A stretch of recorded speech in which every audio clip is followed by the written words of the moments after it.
Don't make this financial mistake. Essential tips to protect your money. Hey there, money-savvy friends. Welcome back to our channel. Have you ever felt like you're doing everything right with your finances, but still struggling? You're not alone. Many people make a crucial mistake without even realizing it. Today, we're diving into this common financial pitfall and how to avoid it. So, grab a notebook and get ready to protect your hard-earned cash.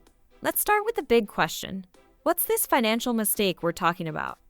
It's simple not having an emergency fund. You might be thinking, but I have savings. Here's the catch. Savings and emergency funds are different.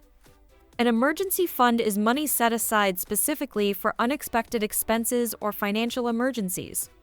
Think car repairs, medical bills, or sudden job loss. Without this safety net, you might end up in debt when life throws you a curveball. So, why do people skip creating an emergency fund? Often, it's because they're focused on other financial goals. Paying off debt, saving for a house, or investing for retirement are all important. But neglecting your emergency fund can derail all these plans if a crisis hits. Let's look at an example. Meet Sarah. She's 28, has a good job, and is diligently paying off her student loans.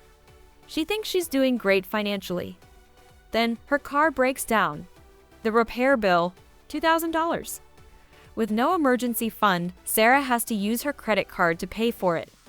Now she's added high-interest debt to her existing student loans. This setback could have been avoided with an emergency fund. So, how do we fix this? Let's break it down step by step. Step 1. Determine your target amount.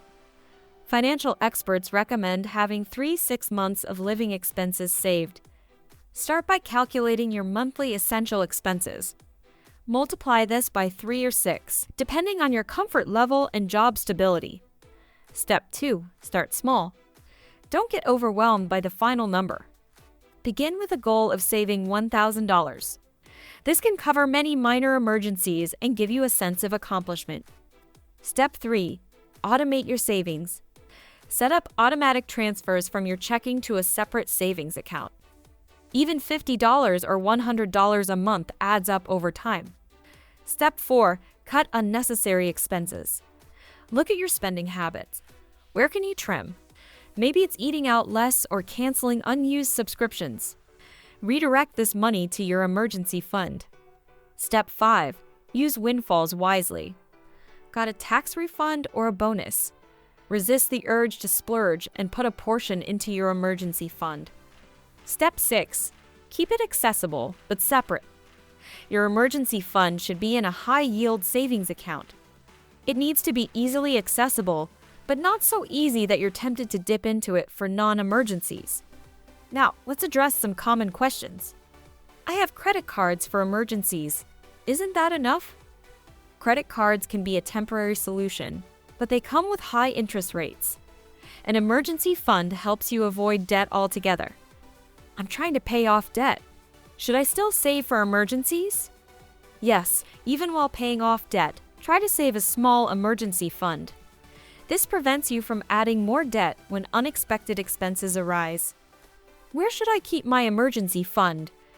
A high-yield savings account is ideal. It earns some interest while keeping your money easily accessible. How often should I contribute to my emergency fund? Treat it like a bill.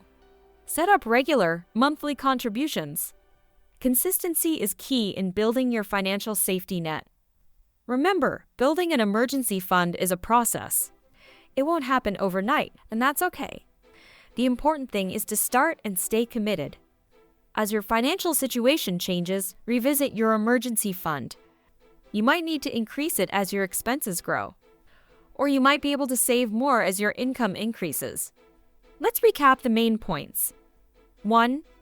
An emergency fund is crucial for financial stability. 2. Aim for 6 months of living expenses. 3. Start small and build consistently.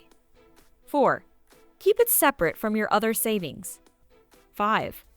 Regularly review and adjust your fund as needed. There you have it, folks. The financial mistake to avoid and how to fix it.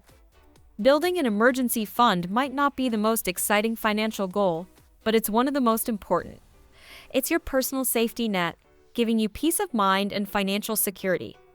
Have you started your emergency fund? Share your experiences in the comments below.